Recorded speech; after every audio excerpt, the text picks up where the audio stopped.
সকলকে নমস্কার, শুভেচ্ছা জানিয়ে শুরু করছি আজকের ভাগবত পাঠ ও প্রসঙ্গ। বংশী বিভূষিত করাত নবনীরোদাভাদ পীতাম্বরাত অরুণবিম্ব ফলাধরৌষ্ঠাৎ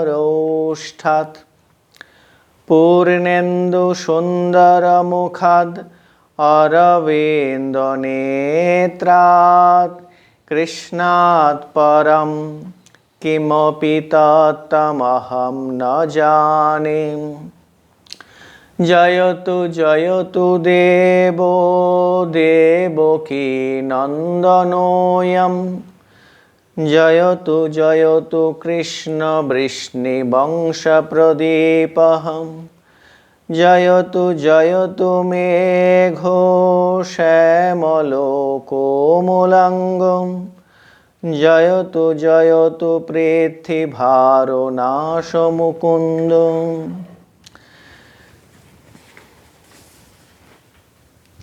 আমরা আলোচনা করছিলাম বিদুর উদ্ধব সংবাদ। আমরা তার শেষ অংশে পৌঁছে গেছি।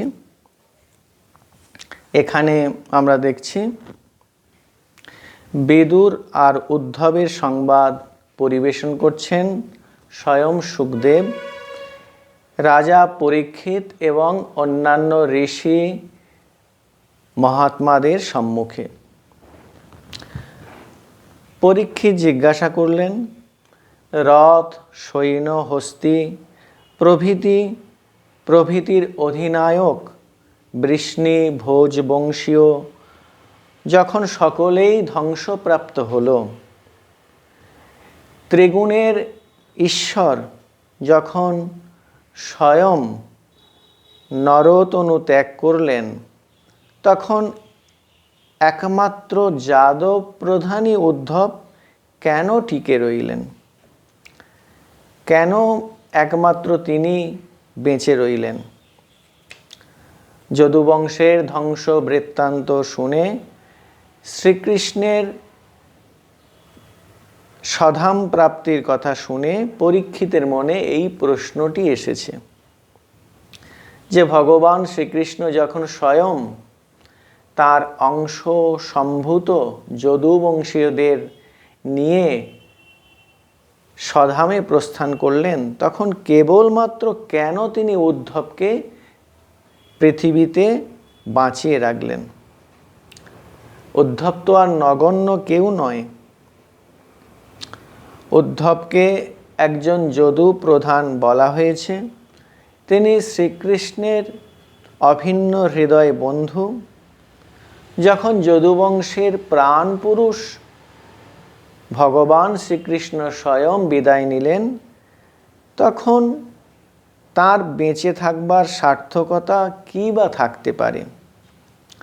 পরীক্ষিতের এই প্রশ্নটি শুনে মহাত্মা সুখদেব বললেন, ভগবানের অমোঘ ইচ্ছাতেই সব অনুষ্ঠিত হয়ে থাকে।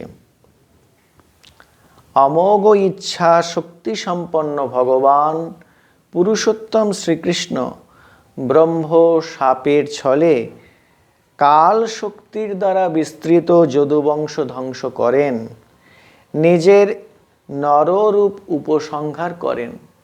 যখন তিনি যদুবংশ এবং নিজেকে উপসংহার করার জন্য প্রস্তুত, তখন তিনি ভাবলেন, আমি এই মর্তধাম থেকে অন্তর্হিত হলে আত্মজ্ঞানীদের মধ্যে শ্রেষ্ঠ উদ্ধব আমাকে আশ্রিত যে জ্ঞান তা যথার্থভাবে ধারণ করতে সমর্থ। এক উদ্ধব ছাড়া আমা বিষয়ক জ্ঞান অর্থাৎ ভগবত বিষয়ক জ্ঞান তার ধারক বাহক আর কেউ হতে পারে না। একমাত্র উদ্ধবের পক্ষে আমা বিষয়ক জ্ঞান ধারক বাহক হয়ে থাকা সম্ভব। এখন প্রশ্ন হতে পারে যে কেন উদ্ধব ছাড়া আর কেউই এই ভগবত জ্ঞান, এই ভাগবত ধর্মের জ্ঞান ধারণ ও বহন করতে সক্ষম নয়। জগতে কি তখন কোনো মুনি ঋষি ছিল না? তা তো নয়, তারা সব ছিলেন। শেষ সময়ে শ্রীকৃষ্ণ উদ্ধবের সঙ্গে মৈত্রেয় মুনিকে ওই উপদেশ দিয়েছিলেন। তবে কেন তিনি ভাবলেন যে উদ্ধবই তার জ্ঞানের ধারক হতে পারবে, তার বাহক হতে পারবে? আর এই জ্ঞানের বাহক যদি জগতে কেউ না থাকে, তবে শ্রীকৃষ্ণের এই মহা অবতরণ যে ব্যর্থ হয়ে যাবে। তখন এই মাত্র দাঁড়াবে তিনি যেন গুটি কয়েক অসুর কুলকে সংহারের জন্য কেবল পৃথিবীতে এসেছিলেন। তিনি আর কিছুই রেখে যাননি, তিনি কেবল ধ্বংসের জন্য এসেছিলেন। তিনি জগৎ রক্ষার জন্য যেন কিছুই করে যাননি, এটি প্রমাণিত হবে। এটি তো হওয়া উচিত নয়, এটা হওয়া তো সম্ভব নয়। আমরা এখন শ্রীরামকৃষ্ণ লীলা সংবরণের পরে শ্রী শ্রী মা সারদা দেবী যে উক্তিটি করেছিলেন, যে প্রার্থনাটি জানিয়েছিলেন, সেটি যদি একটু অনুধ্যান করি, তাহলে উদ্ধব যে কেন কেবলমাত্র শ্রীকৃষ্ণের জ্ঞানের ধারক বাহক হয়ে রইলেন, তার তাৎপর্যটি বোঝা আমাদের পক্ষে সহজ হয়ে উঠবে। শ্রীমা সারদা দেবী তখন তীর্থে তীর্থে পর্যটন করছেন তার প্রিয় বিরহ ব্যথা নিবারণের জন্য। শ্রীরামকৃষ্ণদেব অন্তর্ধান করেছেন তার সন্তানেরা, অর্থাৎ তার ত্যাগী ভক্তেরা, তার পার্ষদেরা, তারাও তীর্থে তীর্থে ঘুরে বেড়াচ্ছেন। আর সেই সময়ে শ্রী শ্রীমা প্রার্থনা করছেন, ঠাকুর তুমি এলে, এই কয়জনকে নিয়ে লীলা খেলা করলে, আনন্দ করলে আর চলে গেলে, আর অমনি কি সব শেষ হয়ে গেল? তাহলে আর এত কষ্ট করে আসার দরকার কি ছিল? আমরা শ্রীকৃষ্ণের সম্পর্কেও এই কথাগুলি ভাবতে পারি যে তিনি চলে গেলেন আর সব কি শেষ হয়ে যাবে? তা তিনি যে আদর্শ রেখে গেছেন, সেই আদর্শ আর তার প্রতিমূর্তি কি এই জগতে টিকে থাকবে না? সব কি একেবারে কর্পূরের মতো উবে যাবে? শ্রী শ্রী মাতা ঠাকুরানী আরও বলেছিলেন, আর সেটি ঈশ্বর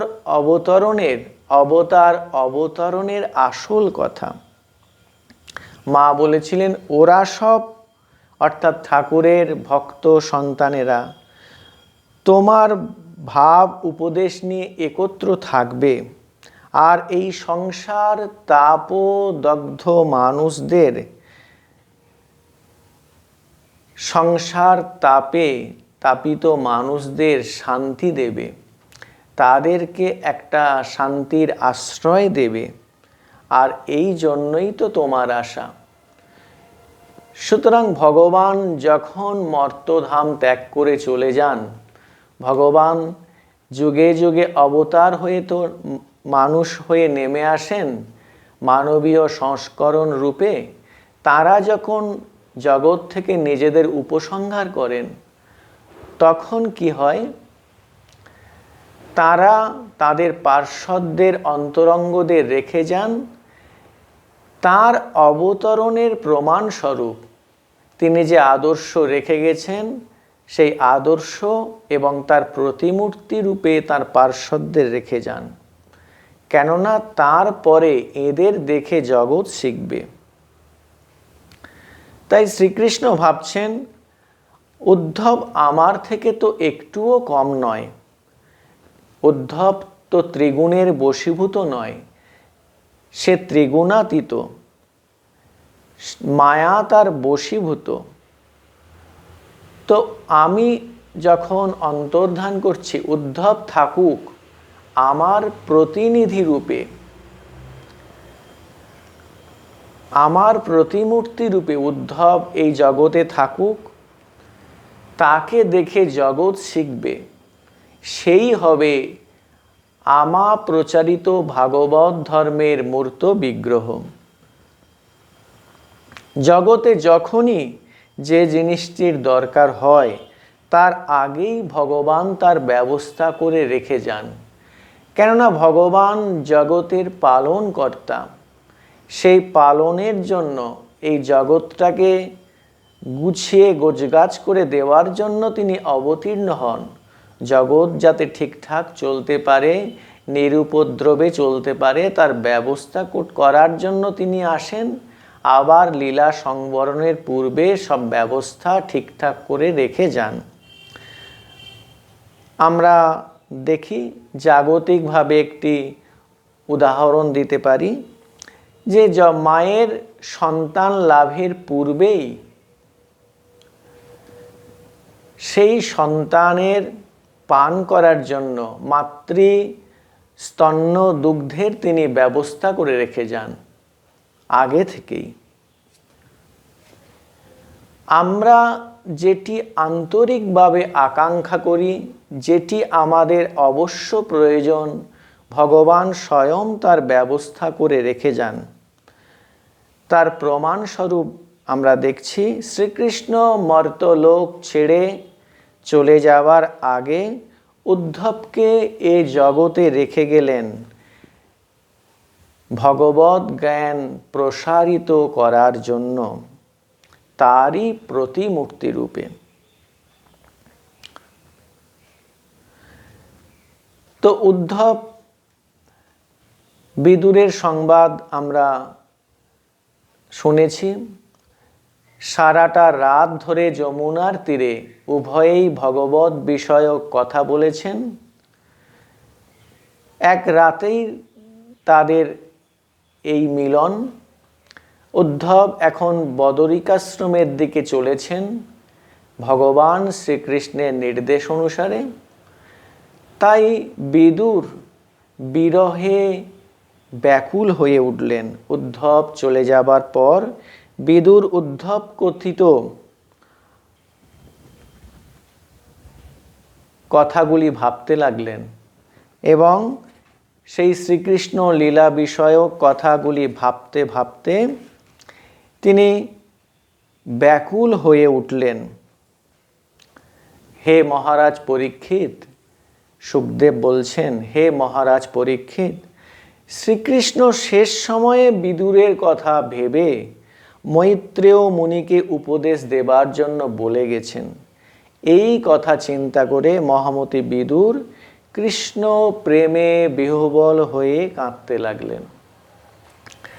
ভগবান যখন অবতীর্ণ হন, তিনি করুণার প্রতিমূর্তি হয়ে অবতীর্ণ হন। সর্বব্যাপী ভগবানের করুণা মূর্তি হচ্ছেন অবতার। তিনি করুণা ঘনীভূত হয়ে আবির্ভূত হন। স্বামী বিবেকানন্দ শ্রীরামকৃষ্ণ সম্পর্কে বলছেন যে ভালোবাসার জমাট, চির উন্মদ প্রেম পাথার। প্রত্যেক অবতার তারা সবসময় এই প্রেমের মূর্ত বিগ্রহ হন। তাই তারা সবসময় ভক্তের কথা ভাবেন, তারা ভক্তাধীন হয়ে থাকেন। আমরা ভাগবতমে অন্যত্র পাঠ করি যে আমি স্বাধীন নই, আমি ভক্তের অধীন। কিসে ভক্তের ভালো হয়, কথামৃতের পাতায় আমরা পাঠ করি। মাস্টারমশাই লিখছেন, কিসে ভক্তের ভালো হয়, কিসে ভক্তদের কল্যাণ হয়, ভগবান শ্রীরামকৃষ্ণ তা অহর্নিশি চিন্তা করছেন।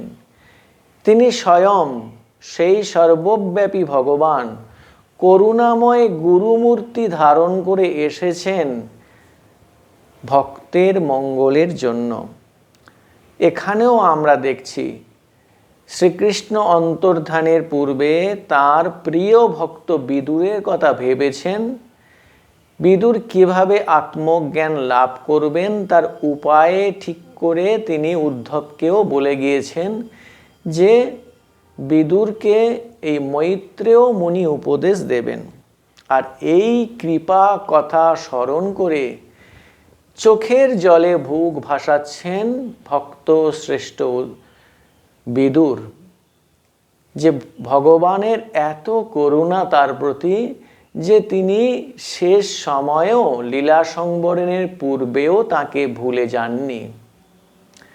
আমরা শ্রীরামকৃষ্ণ লীলায়, শ্রী গৌরাঙ্গ মহাপ্রভুর লীলায় এই ভক্ত বাৎসল্যের চিত্র আমরা বিশেষভাবে দেখতে পাই।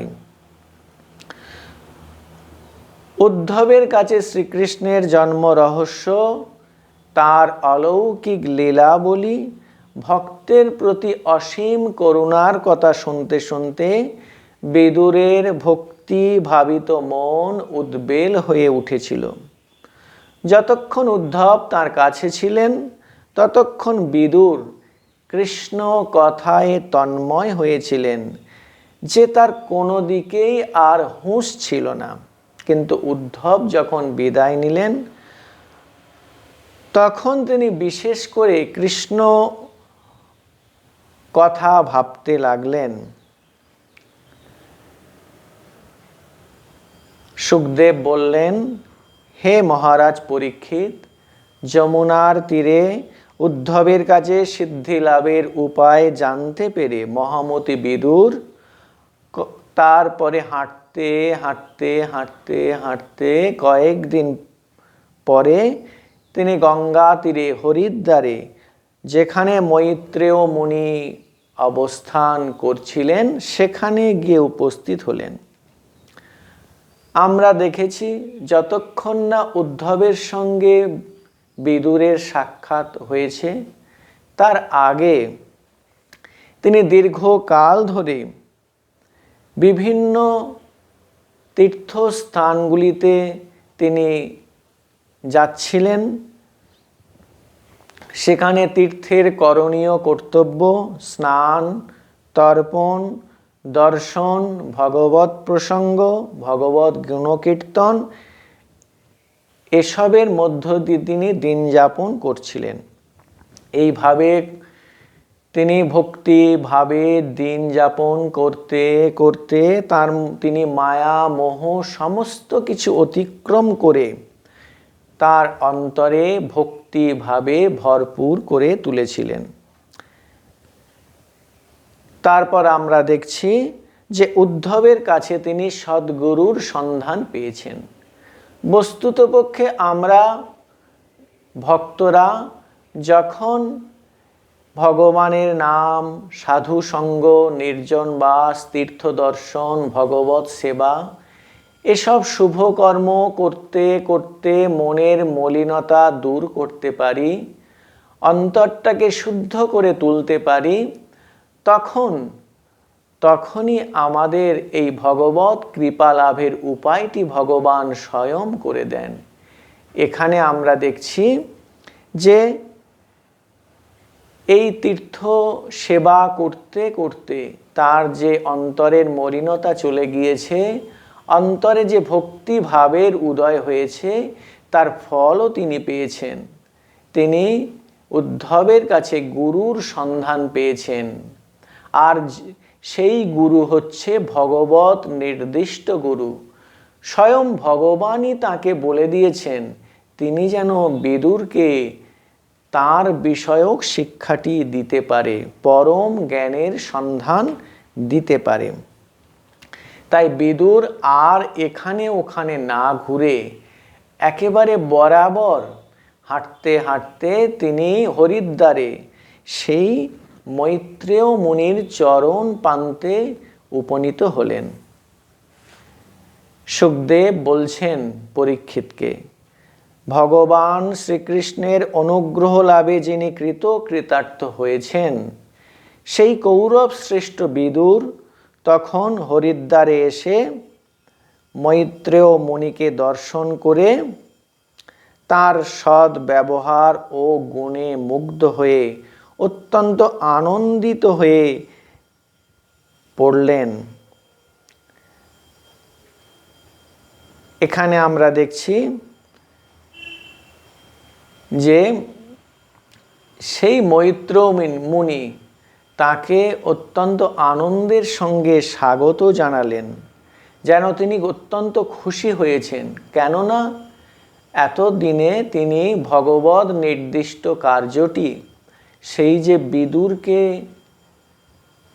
পরম জ্ঞান দানের যে নির্দেশিকা, সেটি তিনি পালন করতে পারবেন, হয়তো তিনি সেই জন্য খুশি হয়েছেন। তিনি একজন যথার্থই গুরু। আমরা বিভিন্ন শাস্ত্রে গুরুর লক্ষণাদি সব পাঠ করে থাকি। বিবেক ও চূড়ামণি গ্রন্থের একটি শ্লোকে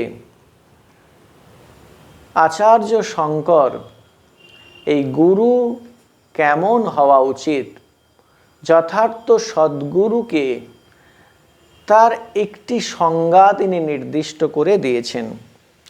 তিনি বলছেন, ক্ষত্রিয় অবৃজিন অকামহতা ইয়ো ব্রহ্মবিত্তম ব্রহ্মণি উপরত শান্ত নিরিন্ধন ইবানল অহেতুকু দয়া সিন্ধুর বন্ধুর অনামতাম শতান। এই কথাগুলো তিনি বলছেন। এটি গুরুর যথার্থ সংজ্ঞা, এটি তিনি বলছেন। তিনি কেমন হবেন যিনি যথার্থ গুরু? বলছেন ক্ষত্রিয়, তিনি শ্রুতি বিষয়ক জ্ঞানে পারঙ্গম হবেন। শ্রুতিতে যে পরম জ্ঞানের কথা আছেন সেটি তিনি যথার্থভাবে জানবেন। বলছেন অবৃজিন মানে নিষ্পাপ, তার মধ্যে কোনো পাপ থাকবে না, একেবারে শুদ্ধ বুদ্ধ পবিত্র তিনি হবেন। আর বলছেন অকামহতা, যিনি কামনার দ্বারা হত হন না। কামনা যাকে কখনোই বশীভূত করতে পারেন না, তিনি তেমন হবেন প্রকৃত গুরু। আর ইয়ো ব্রহ্মবিত্তম, যিনি ব্রহ্ম সম্পর্কে বোধ করবেন। ব্রহ্মণি উপরত শান্ত নিরন্ধন ইবানল, যিনি ব্রহ্ম চিন্তায় সবসময় মগ্ন থাকবেন আর শান্ত হবেন। আর বলছেন ধূমশূন্য অগ্নির মতো তেজস্বী। যখন কোনো কাঠে আগুন ধরে যায় আর তাতে আর আমরা নতুন করে কোনো কাঠ বা পাতা চাপাই না, তখন সেখানে ধোঁয়াও হয় না, কেবল একটা আগুন জ্বলে অন্ধকার নিবারণ করে, একটানা আগুন জ্বলতে থাকে। এই যেমন অবস্থা, তিনি যেন তেমনই গণগণে ব্রহ্মতেজে উজ্জ্বল হয়ে থাকেন। আর বলছেন অহেতুক দয়া সিন্ধু, তিনি যে আমাদের দয়া করবেন, তিনি যে মানবকে দয়া করবেন, জীবকে দয়া করবেন, ভক্তকে দয়া করবেন, সেটির কোনো হেতু থাকবে না। অহেতুক দয়া সিন্ধু। আর বলছেন তিনি হবেন সবার বন্ধু। এই রকম যে পুরুষ, তিনি সবার বন্ধু হবেন। আর বিশেষত তার কাছে যারা শরণাগত হবেন, তিনি তাদের বন্ধু হবেন। কৃপা করে তিনি তাদের ভব সমুদ্র পার করে দেবেন।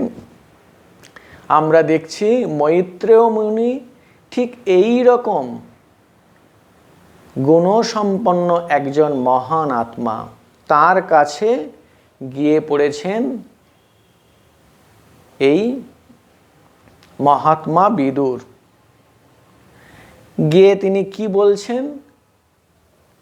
তিনি গিয়ে প্রশ্ন করছেন, হে ভগবান, লোকে সুখের জন্য কর্ম করে, কিন্তু কর্মের দ্বারা সুখ লাভ অথবা দুঃখের নিবৃত্তি কিংবা বৈরাগ্য লাভ হয় না। বরং কর্মের দ্বারা মানুষ বারবারই দুঃখ ভোগ করে থাকে। সুতরাং সংসারে আমাদের কি করা কর্তব্য তা আপনি দয়া করে বলুন।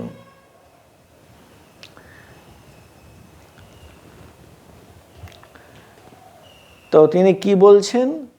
তিনি চান যে দুঃখের নিবৃত্তি কেমন করে হবে, এটি হচ্ছে মূল কথা। এটি চিরন্তন প্রশ্ন।